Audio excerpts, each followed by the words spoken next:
Hello there, Mark from Sound Matters and welcome back to the channel. So just the other day I published a video about why vinyl is inferior as a format, but I will continue to collect records anyway. I talked about some of the shortcomings of records, also some of the plus sides, and I also then went on to talk about the joy of living in an era when we can enjoy the best of both with streaming and collecting formats in the analog world like records. But a recent trip to my local charity shop or thrift store, if you're based in the US, might be about to change all that, and here's why. So I'm not abandoning records, but I might be about to abandon streaming services. That's because CDs and DVDs are about the best deal going right now. I went into my local charity shop and I came out with 8 CDs for just £4. These were 50 pence each. One charity place even has up to 10 CDs that you can get for just £1. And next to this offer is a whole wide range of DVDs with a similar offer. So this really got me thinking about how much I spend on streaming services. So right now I have the following services. I've got Tidal at $10.99, Netflix at also $10.99. We've got Amazon Prime at $8.99 and Disney Plus at $7.99. So that comes to over £38 per month and over £460 each and every year. And this doesn't include the individual purchases that we've made of films, because the streaming services like Netflix or Disney Plus, for example, didn't have the film we wanted to watch. So I talked in the previous video about why I prefer to own music and not merely rent it using a streaming service. But at the moment,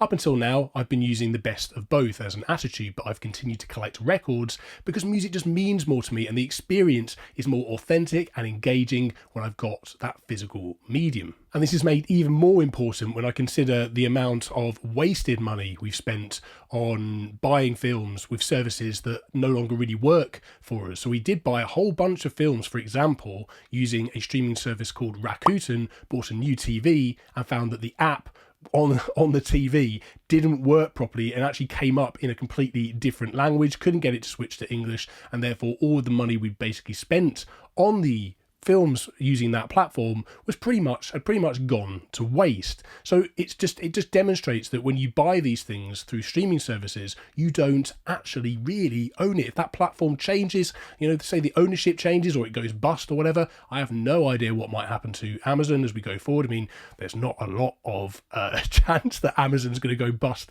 anytime soon, but the point is you just don't know. I prefer to own these things outright myself, and I know that means more things to store, but I would much rather have physical ownership of it myself than just merely be renting it from a streaming service.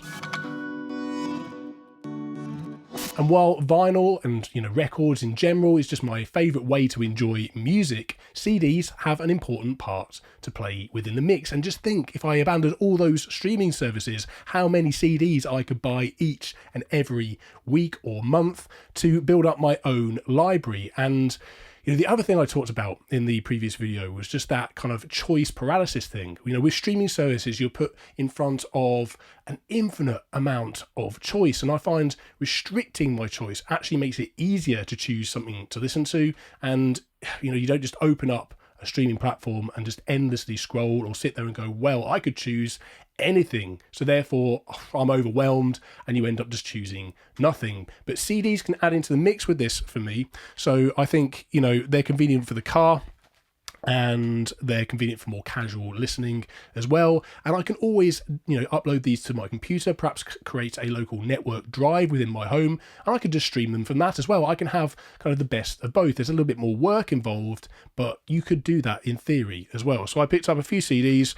I got 3 Norah Jones albums, actually. I've got most of these on vinyl as well, but I've got a copy of Come Away With Me here on CD.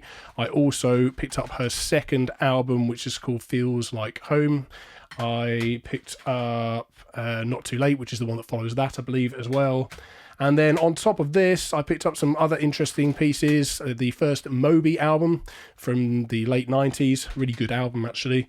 Blur, The Great Escape. I had a copy of Park Life back in the day, I still do, but I never actually owned this album, so I picked that one up as well.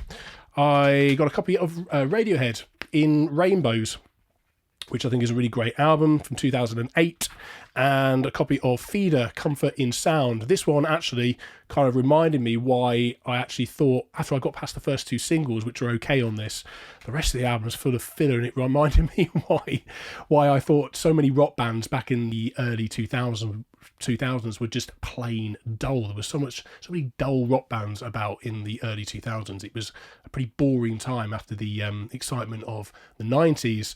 And the final thing I picked up was just a classical music kind of Christmas album, because, you know, when you get bored of all the pop Christmas songs, this is just a little bit more relaxing, a bit more authentic, and, well, say authentic, just a bit classier, I suppose. So a nice little mix of stuff to come away with for just £4. And, you know, ultimately I'm probably more likely to actually spend time listening to these, whereas half of the time, you know, I actually go, if I'm perfectly honest with you, I go some months where I don't even open my streaming service, the Tidal streaming service I have, other than perhaps when I'm in the car. So am I really getting really good value for money for £10.99 a month when I could just go keep buying a bunch of CDs and play these in the car instead?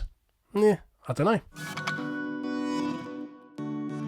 So we shall see whether I can convince my entire family that we should just abandon streaming services. But I think it really got me thinking about the fact that there is really a growing sense, I think, amongst many people, of subscription fatigue. There's a subscription for bleeding everything these days. You know, you can get one for coffee as well. You can get one for beer or wine. You can get it for food. You know, things like HelloFresh here in the UK as well. There's so many things. You can get a subscription for everything, you know. And I think that if you add, or if people actually sat down and added all of these up, it comes to a lot of money, and we end up, you know, all software seems to have gone subscription based mostly as well, other than actually, ironically, the video software that I use to edit these videos, Final Cut Pro, that is just a piece of software that you can buy and then you've got it. You know, remember the days when you go out and buy a big physical box format of software and you just own that version of it until a new version of it came up, and then you'd pay a version again for the next version. It's moved on now to the point where we're paying every single month for software. This kind of, you know, everything moving to subscription services, I think is actually costing us more in the long run and creating that subscription fatigue. So to conclude, it's very tempting at this point to just pop to the local charity shop each Friday and go get a few CDs for the evening, you know, just to add to the mix, and a DVD of a film to watch, and it will cost me almost nothing. So that could be a new ritual for me, is on a Friday afternoon popping into the town centre, going to a charity shop and sorting out that weekend's entertainment. You know, it's almost a little bit like going back to the time where you go to the, you know, I guess, Blockbuster video stores, and we had independent video stores here in the UK that we used to use in my hometown, and it was quite a nice experience. It was all part of that Friday night feeling, that kind of, you know, what it meant to be reaching the weekend. Whereas now, you know, everything's just in the cloud, and there's not that sense of experience and ritual about the whole thing. So anyway, I'm very tempted to go down this route and abandon all the streaming services. Those are just my thoughts. Let me know what you think. Have you done this already? Are you thinking of doing it? Where are you standing now? Have you got subscription fatigue? Let me know down in the comments. Share your experience with me. I'd love to hear from you, and I always endeavour to answer and come back to all of you that comment, because I really appreciate it, and it's just lovely to share that experience across. You know, this is primarily a vinyl channel, but I think this is very relevant to our hobby and our kind of way of life and our values as collectors. So thank you ever so much for watching. As always, as I say, I would love to hear your thoughts down in the comments. If you'd like to support this channel further in what I do each and every week and month, you can support this channel further by subscribing to us on Patreon for exclusive content each month, and also use the discount codes in the same description where you can get money off vinyl gear from my sponsors and partners. You get I get a very small commission, but there's no extra cost to you, and I really appreciate all of your support. If you're new to this channel, please do consider subscribing. I'd love to have you on board my journey as a record collector. But until that next video, I will just bid you farewell. Enjoy spinning those records and keep loving the music, and I will see you next week.